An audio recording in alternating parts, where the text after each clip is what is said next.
পনির আনতে গেলাম, পনির পেলাম না। 2 প্যাকেট দুধ নিয়েছি রেড কাউ। এটাকে জাল দিয়ে এখন হোমমেড পনির বানিয়ে নেব। দুধটা কিন্তু ফাটতে শুরু করে দিয়েছে। অল্প অল্প করে ভিনিগার দেবো আর নাড়তে থাকবে।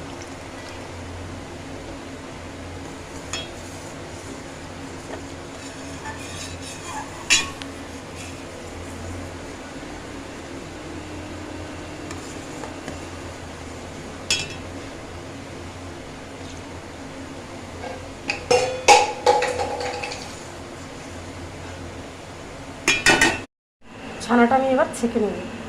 এটা কিন্তু আমার তৈরি হয়ে গেছে, এখানে কাটছি সব হয়েছে। 1 কেজি দুধে যেটুকু হয়েছে আর কি, একবারে মোটামুটি খারাপও না, অনেকটাই হয়েছে।